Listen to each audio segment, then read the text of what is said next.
Take two. Okay. Finish your class game. Yeah. Tell me when you're done. I started like 3 seconds ago. Okay. Hello everyone. My name is Kamal. Will the audience please show themselves for the camera?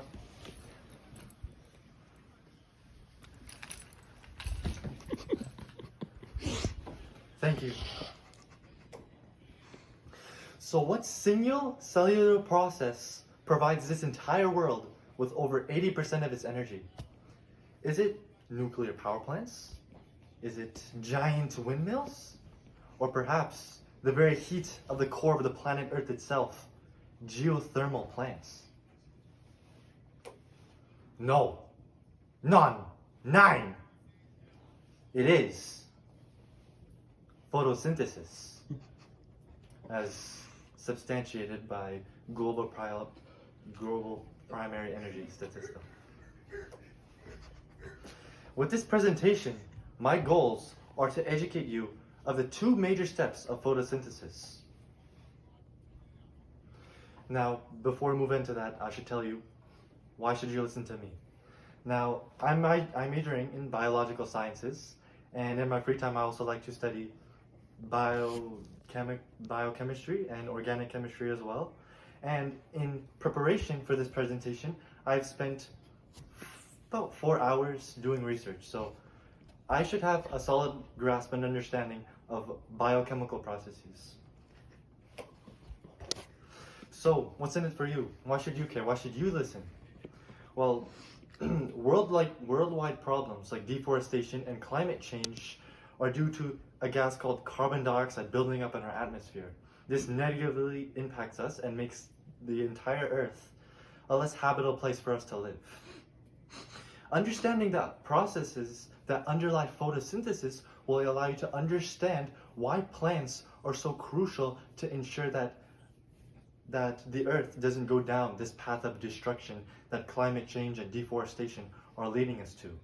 So if you want to live a quality, comfortable life the same way in which you're living now, then in order to understand that, you will have to learn about photosynthesis.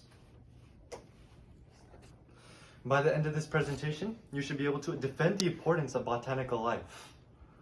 And you should be able to describe the light-independent reactions as well as the light-dependent reactions in the reverse order.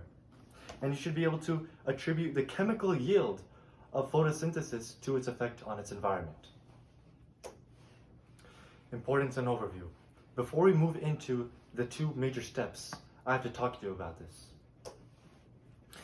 An overview is photosynthesis is a biochemical process that takes in stuff like sunlight, water, and carbon dioxide to produce something such as glucose, sugar. Sugar is important because it provides this world with over 80% of its energy, as mentioned previously. So without photosynthesis, you and I would not be alive, probably. Another important key importance is that it takes in carbon dioxide from the air. Without plants, the carbon dioxide just keeps building up in the atmosphere. And this is actually what leads us to climate change and global warming. And this will end up eventually ravaging the Earth in the very near future if we don't do something about it. Now, for where it takes place in the cell leaf. Now, we're going to be talking about 3 biochemical structures: the cell leaf, the chloroplast, and the thylakoid, right? We'll talk about that in a second. Now, basic overview of the processes that goes on is that sunlight goes into the leaf cell, into the chloroplast, and then this energy of light is used to create glucose along with carbon dioxide, and it's essentially fixated into a sugar. And the 2 processes are light-dependent reactions first, and then light-independent reactions. So these are 2 processes that take place in the creation of glucose. Let's start off with light-dependent reactions. So in the chloroplast, there's a biomechanical machine that harnesses the power of the sun itself. The name of this machine is the thylakoid. So sunlight comes down from the sun, and in the thylakoid, there's this water molecule. When the sunlight hits the water molecule, it splits apart and it releases an energized particle called the electron. Within the thylakoid, this electron is moved around and it releases energy. And this energy is contained into a molecule known as ATP. Let's elaborate on that. So, before I go on explain this picture, you don't need to pay attention to everything in here. I'll summarize it for you. Basically, when an electron moves around, it loses energy. You can liken this to the process of someone who is riding a bicycle. You, a human being, say you're riding a bicycle, you're moving around and you're losing energy. You're losing thermal energy, you're losing mechanical energy because you're moving. Same is the case with this electron. You see, the light comes in. The water molecule splits apart into oxygen and hydrogen, releasing an electron. The electron moves around and it's losing energy. And to simplify things, this energy that it loses results in the production of something known as ATP. Step 2, light-independent reactions. ATP is like currency, but it's for energy. This molecule goes to a space outside the thylakoid, and this space is called the stroma, where other chemical reactions take place. This is where carbon dioxide molecules come to play, or according to Huang F., who created this Rubisco accumulation in Biogenesis 2020.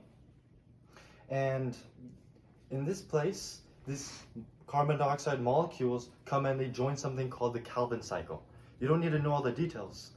We'll elaborate it in a second. And this Calvin cycle is fueled by ATP, according to engineering, improves photosynthesis and plant biomass. Of course, the article is too long to be read here. And eventually, this will turn the carbon dioxide into glucose. Now, again, there's a lot of detail over here. Only focus on what I'm telling you. The carbon dioxide enters a cycle. ATP is used. More energy is used. We don't need to talk about that here. And then, in the end, glucose is made, right? Cycle returns. More ATP is used. More carbon dioxide enters the system. More ATP is used. More glucose is created. So this is the cycle that goes on. In conclusion, glucose is the ultimate source of energy for all people. Without it, there's no you and there's no I. It's produced in the stroma by the light-independent reactions. And the light-independent reactions are fueled by the ATP that's produced by the light-dependent reactions. So you see, solving worldwide problems such as global warming and deforestation requires knowing the scientific principles that underlie these mechanisms. Most people find photosynthesis boring, but the truth is that it is a beautiful and delicate process that allows you and I to live the way we do today. Thank you. May the audience please show themselves for the camera.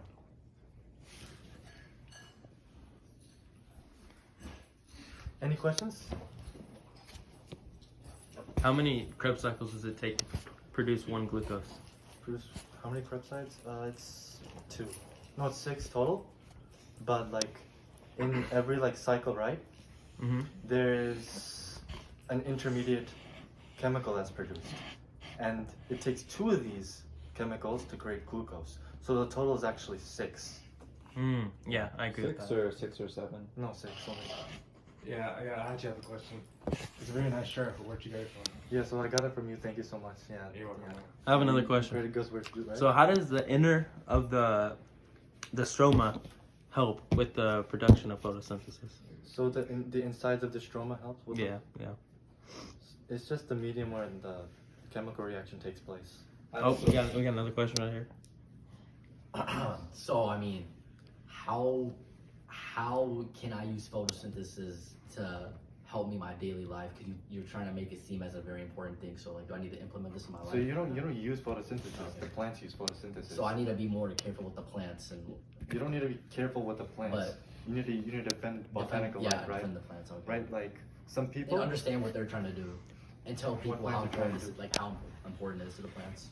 Yeah, plants are pretty important, man. right? Like for example, there's all this deforestation going on in Brazil. Some people want to see all of Brazil, all the Amazon forest Yeah. just chopped down. So That's why is not that very bad? healthy. It makes way for new infrastructure and new buildings and new civilization. And I agree with you totally, Moby, right there. Yeah, so what is the point of infrastructure if like you can't breathe, right? But that breathing is from air. Like from here, I think you're just against progression and infrastructure. And I think Can't you just use air conditioning? yeah, No, like you breathing. don't You know- can you don't only know Breathing, breathing there's no is. trees in here. yeah, we- how are we breathing right now? Yeah, because I mean, like that vine, But we're all this indoors. ventilation brings in air from like So ventilation gives us air. ventilation. No. Trees put the oxygen that's inside what you're breathing right now. I thought This oxygen was ventilation poisonous. takes place from like sources out from healthy air, oxygenated air. That's what you're breathing. Wait, come on. I'm about to bunk you. Wait, so where were the trees during the ice age? What did you repeat that? Oh, What about the trees in the desert? In the desert, there's no Oh. trees. Not a lot of things survived in the But there's ice still age. air. First of all, But they did. There's still air. Trees don't produce air. But you Trees that's don't what you're produce saying. air. Earlier. You were just saying that earlier. No, I didn't. Yeah, you Oh, just I said said that they produce the oxygen. Yeah. Oh, Are you conflating air and oxygen? Come on, Sorry. high school students, don't do that. Sorry. Okay, I have a real question though. Yeah, real quick. Can you tell me approximately how much ATP is produced at each step of photosynthesis? Like Yeah, for so- example, the Krebs cycle, how much ATP is produced? And just at each step. how much Yeah, is so in produced? glycolysis, Yeah. 4 ATP is produced. However, 2 ATP are used in the process of creating that ATP. So at that point, total net 2 so far. Okay. After that, we have pyruvate oxidation. Yeah. At that point, 2 is produced, so total 4, net 4. And then after that, we get into the Krebs cycle. 2 more is produced. And then, it's total 6 by the way. And then at the end, we have a process called oxygenative phosphorylation.